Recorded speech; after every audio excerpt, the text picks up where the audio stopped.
नमस्कार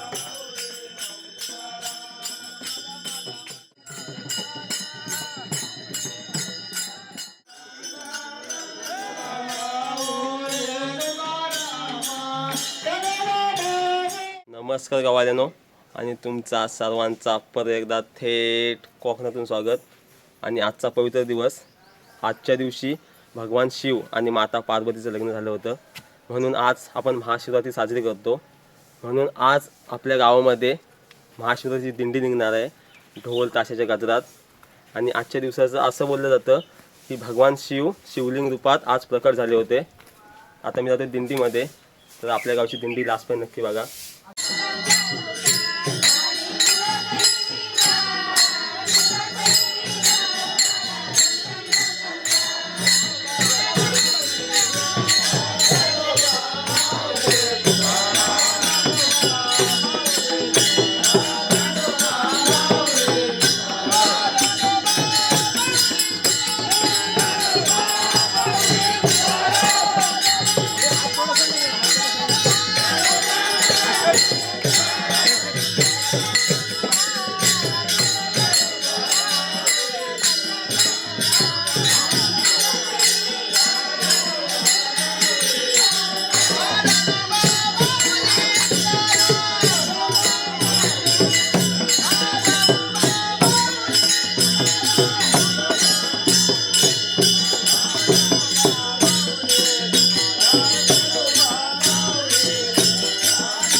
भगवान शंकराचं एक दुसरं वैशिष्ट्य आपण सर्व इथं बसलेले आमचे वारकरी बंधू आहेत.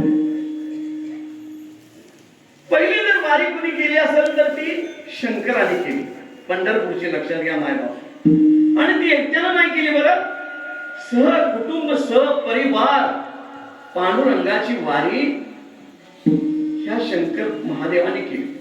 आणि ज्या वेळेला हे महाविष्णू विदेव रूपे होते आणि शंकरांना ते रौद्र रूप पाहून आनंद झाला आणि त्या महाद्वारातून आत आलेले शंकर असे व्याघ्रांवर अडकलेले, गळ्यामध्ये नाग आहे, त्रिशूळ डमरू साथीला आहे, विभूतीचा जटा कपाळी लावलेले आहेत, अशा ह्या अवतारामध्ये ते शिवाचं रूप जसं आत आलं, महाविष्णूने काय करावं?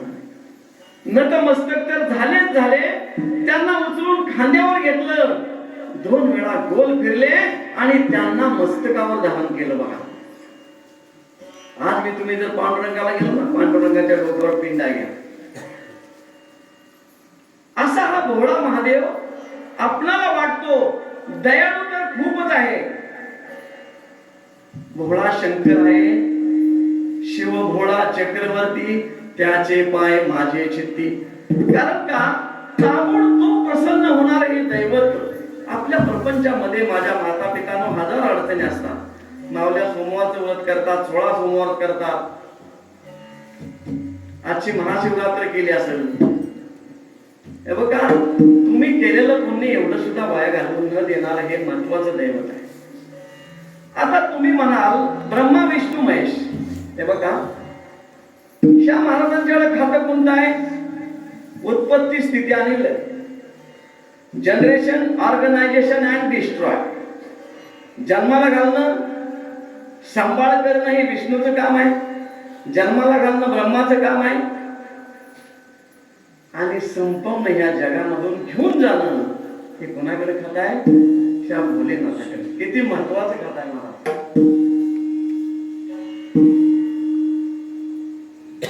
एकनाथ महाराज सांगायचे, बाळानो, एखाद्याच्या बापाला भेऊ नका, पण पापाला भेवा. तर पाप याचा अर्थ काय? तर परस्त्री माते समान मानणं हे पुण्याचं काम आहे. तुम्ही सदाचारात, साकारात जर राहिला, पंढरीची वारी केली, शिव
असं वाटतं की आळंदीच्या माऊलीच्या दरबारात आज कीर्तन चालू आहे. वाचे वदिता शिवनाम, तयान बाधे क्रोध काम.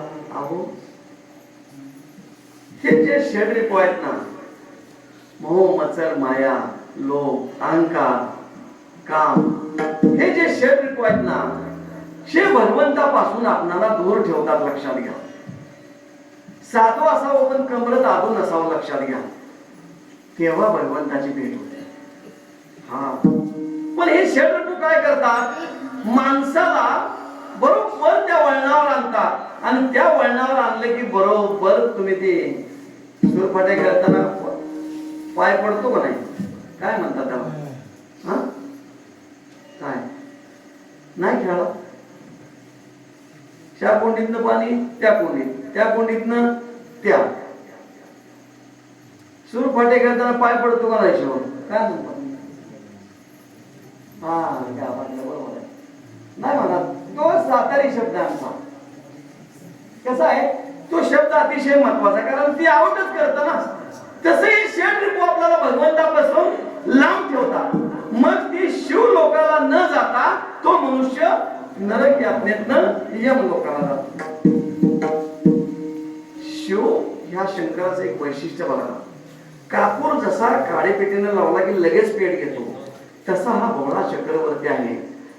इतक्यात भक्ती जर त्याची केली तर 3 मिनिटाच्या आत आपल्याला दर्शन दिल्याशिवाय राहणार. आता आमच्या सातारा भागामध्ये गंमत अशी आहे की रात्री 12 वाजता अमावस्या दिवशी रात्री 12ला पाणी घालतात देवाला.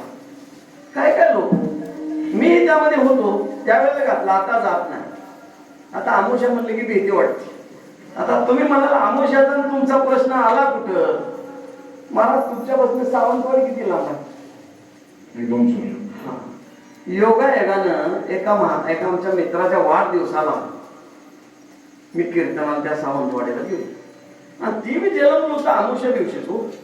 मला तर काय माहित आहे ती. आणि कीर्तन झाल्यावरती आमच्या महाराजासारख्याने पुकारलं की असा असा आज अमावस्याचा दिवस हे आल्या जन्माला, त्याच्या निमित्त कीर्तन ठेवलंय. ठीक आहे. 9 ते 11 कीर्तन झालं. कीर्तन संपल्यानंतर त्याच्या माऊलीनं थोडंसं दूध दिलं, आम्ही घेतलं आणि झोपी गेलो. आता तिकडे मी कोकणच आहे ना, ते मला वाटतं हे असंच आहे. आता अमावस्या गंमत अशी होती, आता हे जसं बाजलंय ना असं त्यांचं ते बेड होता, खालनं सगळा मोकळा होता, वर फळ्या आणि त्याच्यावर जेन टाकलं होतं आणि आम्ही आपलं त्याच्यावर झोपलो. पण लाईट मोठी होती ती त्यांनी घालवली, पण मिनमिनता दिवा असा होता गोड त्याला. बघा मावल्यानं तो दिवा देवळी चालू होता. मला म्हणले महाराज काय करू, लाईट घालले दिव्यात काय करू? बाबा तेवढा ते राहू दे गेला, अंधारात काय करतो, अमावस्या आहे आज. अमावस्या म्हणल्यानंतर हा झोपा म्हणला. मग मी आपला झोपा गेलो. उभा राहून कंटाळलेलं, कीर्तन झालेलं, दिवसभर प्रवासानं वैतागलेलं, बरोबर झोप आली. मी बोरायला लागलो. झोप आली, पण गंमत अशी की बरोबर 12च्या टिपणाला मला जाग आली. जाग म्हणजे अशी तशी आली नाही, जरा जागा झाल्यावर आणि आवाज काय आला माहितीये का? उतरा खाली. काय आला आवाज? उतरा खाली. पण जागा झालो. हळूच बघितलं तो ते दिवा होता का नाही, ती तेल संपून विजला होता. अरे बापरे म्हणलं, आता पिढी जळली आज अमावस्या. आणि मला सासू आमची आठवली. ती म्हणली कोकणात लय भूत असतात. अरे बापरे, आता काय करूया? मग शिवशंकराचा जप करायला लागलो, इकडं तिकडं करायला लागलो. एक 5-10 मिनिटं झाली बर का, तेवढ्यात पुन्हा आणि काय गावात झाला, उतरा खाली. उतरा खाली म्हणल्यावर मी ताडकन उभा राहिलो. म्हणजे ती घोंगडं बाजूला गेलं आणि असा पाय टेकून खाली बसलो. पाय खाली टेकून बसलो. ती उतरा खाली म्हणल्यावर मला जरा घामच आला. धोतर पिवळं व्हायची पाळी आली मावल्याला. आता पर्याय नव्हता तिथं. अमावस्याचा दिवस, सासून घातलेला बिहा. कोकणात लय भूत असतात. ते माळवा तिचं घर हो, असं वास याचा त्या घरामध्ये, पाकोळे असते का नाही तसा, जुन्यातलं घर. आणि मग म्हणलं आता काय बी करूया, गुरुचं नाव घेऊया, ह्याचं नाव घेऊया, त्याचं नाव घेऊया. असं पाय खाली होतं. आता ताट शिरे उठून कोण आहे म्हणायचं, असं उभा राहणार. तेवढ्यात त्यानं माझं दोन्ही पाय मारलं. आता म्हणलं बिडी लय जळली, आता काय करावं? आता सगळंच हे झालं, घामानं डबडावलो. आता मागणं पाय धरले, आतापर्यंत उतरा खाली, आता तर पाय धरलाय. पण अंधारात दिवा गेल्यामुळे काही दिसना मला. आता काय करू? सद्गुरूचं नाव आठवलं, सगळं इकडं तिकडं मस्त ग्रंथ पडतोय, सगळं करतोय, पण भीती. तुम्ही भेटा ना होता नाही? हा भ्यावं लागतं. ती एक कसं आहे, ती पिशाची योनी आहे. देवाला सुद्धा लागतं त्याच्या तारक्यात घावलं. आपल्या बुवाचं काय की ती पंढरीच्या वाऱ्या त्याच्या ह्याच्यात घावलं. विश्वास ठेवावा का त्याच्यावर महाराज, कारण ही योनी आहे पिशाची योनी. ती शंकराचे भक्त आहेत. ते तुम्ही केदारनाथला जावा, लक्षात येईल कसं असतं ते. आम्ही अनुभव घेतलाय त्याचा. मग म्हणलं आता काय करूया, म्हणून ताडकन उभा राहिलो. पण त्यानं ती जास्त जोरात धरलं. आता पांडुरंगा म्हणलं काय करूया. आता ती उतराखाली आवाज बंद झाला आणि त्यानं पाय धरलं होतं. मी एकदम कोण आहे, कोण आहे, अहो महाराज म्हणला मीच आहे घरचा मालक. हा अहो म्हणला एसटीत कंडक्टर होतो म्हणला, महिना झाला रिटायर होऊन. झोपत म्हणला तिकट फाडत फाडत फाडत फाडत फाडत फाडत बेड खाली आलो. तिकट फाडून झाली, पैसे मोजून झालं, तेवढ्यात स्टाफ आला. तर स्टाफ आल्यावर सवय लागलेली उतरा खाली.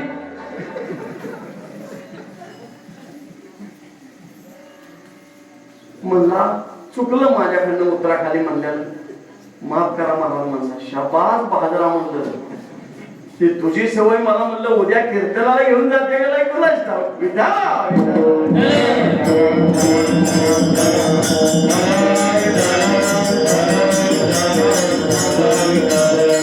अजून मी मला जर कुठं बेड बेड दिसला झोपायला ना, तर ती दिव्यात तेल आहे का बघतो. आता लाईटी झाल्या हो, आता मला तुमच्यात बेड नाही. हो उतरा खाली म्हणजे पुन्हा काय करणार. आधी सासूने भीती घातलेली काय, कोकणात लय असत्यात आणि ती सुटत नाही. मग इथनं त्या साताऱ्याला न्यायचं, पुन्हा उतरा उतरी करा, पुन्हा या महाराजांच्या बोकाची बसल्यावर पुन्हा केवढ्याला येणार ते. त्यापेक्षा म्हणलं नको आपलं शिस्तीत झोपू. तसं शिव भोळा चक्रवर्ती आणि त्याचे बाय माझे चित्ती माय बाप हो, 12 वाजता रात्री पाणी घालण्यानं ते शिव प्रसन्न होणार आहे. असं त्याचा फार मोठा महिमा आहे. आता बघा एक छोटस उदाहरण तुम्हाला सांगतो. ओंकारेश्वरचं आहे, मध्य प्रदेशमध्ये जर तुम्ही गेला की ओंकारेश्वर 12 ज्योतिर्लिंगापैकी एक आहे. नर्मदा नदी अशी स्वच्छ वाहते त्या ठिकाणी. त्या नर्मदेच्या कडेवर जो विंध्य पर्वतिक आहे, 1350 किलोमीटरचा त्याचा घेरा आहे आणि ती नर्मदाशी वाहते. ती परिक्रमा ज्यावेळेला आम्ही करतो त्यावेळेला तिचं रनिंग जवळजवळ 4-4.5 किलोमीटर होतं असं कम्प्लीट न ओरडता. तिथं विंध्य पर्वत आहे, त्या विंध्य पर्वताच्या पायथ्याने एक पारधी राहतो बघा. तर तो पारधी काय केला,